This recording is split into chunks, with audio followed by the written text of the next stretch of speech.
what was interesting to me was that he said that they've been working with the incoming Trump transition team, that they've all been speaking with one voice, speaking as one team. But when asked about who gets the credit for this deal, him or Trump, he said this was the exact same deal that I proposed May 31st of this year, or last year, rather.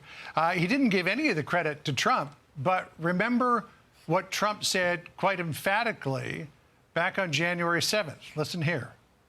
If those hostages aren't back, I don't want to hurt your negotiation. If they're not back by the time I get into office, all hell will break out in the Middle East. Can you elaborate? And it will not be good for Hamas, and it will not be good, frankly, for anyone. All right, so consider this for a moment. Biden said it's exactly the same deal that he proposed in May of last year, yet it doesn't get done until today. So what changed in that ensuing time period, with the exception of Trump saying multiple times, all hell will break loose in the Middle East if the hostages don't get released? We'll put that to Shannon Bream as she joins our coverage here, fresh off the president's remarks. Fox News Sunday anchor and chief legal correspondent. Welcome to you, Shannon. Many may be asking themselves that exact question in this moment. What did change if this was the deal he put on the table last May, and it's being put together and followed through on now? Yeah, that's something I asked the Vice President-elect, J.D. Vance, about on Sunday. We talked about this, that comment by President Trump about all hell breaking loose. What Vance said to me is like, listen, world leaders and people know that Trump means it and that there will be dire consequences for Hamas if this deal doesn't get done. At that same time, as you guys have talked about, Steve Witkoff, who has been the envoy for the Trump administration on this deal, on these negotiations, was in the region this weekend trying to get this thing done as well. And it's possible they're all working together. But Vance is very clear, as I'm sure the president-elect would also say, he believes that it's the threats that actually got the needle moving. And when I pressed Vance on that, what exactly does that mean? He said it's empowering and allowing Israel to do what it has to do to wipe out everything left of Hamas. But it's also financial sanctions and tough crackdowns on people who are enabling terrorism within that region. It goes beyond just Hamas. So clearly there was a broader message that there would be, quote, hell to pay in that region. So the hostage families have weighed in, lest their concerns and the concerns of the hostages get lost in who's getting or taking credit for all of this. They just released this statement. This is the Hostages and Missing Families Forum headquarters. We, the families of 98 hostages, welcome with overwhelming joy and relief the agreement to bring our loved ones home. We wish to express our profound gratitude to President-elect Trump, President Biden, both administrations, and the international mediators for making this possible. Don't forget, these are families who have been waiting in anguish for 466 days for their loved ones to come home.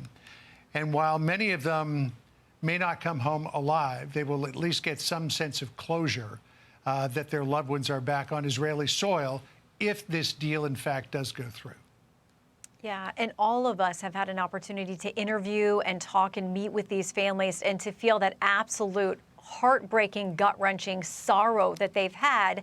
As you said, not knowing at times whether their loved ones are alive or not. This has gone on way beyond, I think, the beginning fears of what happened in the aftermath of October 7th. And it was one of those things, as we watched that horrific day and kept getting news as it was unfolding, the fact that they had taken so many people, Hamas, back into Gaza was of enormous concern, because immediately you knew they would be negotiating blocks. That's how they would be used. And these families would be left, as they have, with absolute heartbreak and bewilderment and not knowing and wondering about the safety of their loved ones, wondering if they were suffering, whether they would ever get them back. So, John, you're so right to point us back to these families, because this is what this is about, is these lives hanging in the balance and trying to make sure that as many are preserved as possible. Absolutely. Prayers all over the world for these hostages. And in his remarks just now, President Biden talking about the phases that will now happen with the hostage release, saying Americans will be part of phase 1 of that hostage release. Shannon, as you probably were watching every detail of this, as we first started to report on the ceasefire deal being reached, Benjamin Netanyahu's office seemed to put out a statement suggesting, wait, hold on, pumping the brakes. There's still some details to finalize here, possibly by tonight. While the president just confirmed that this deal has been reached, we still haven't seen an update from Benjamin Netanyahu's office. Maybe that's on the way. Maybe that's happening. Maybe they directly communicated before Biden announced that to the world. But just noting, I haven't seen any further communication from Netanyahu's office.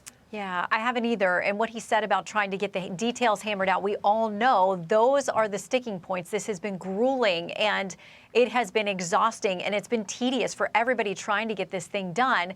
But Netanyahu is not going to cede anything he doesn't have to cede to these terrorists that he says, we do not want to reward them. We do not want to leave a faction of them that will come back. Our borders are dangerous. This is an existential threat by Hamas's own words.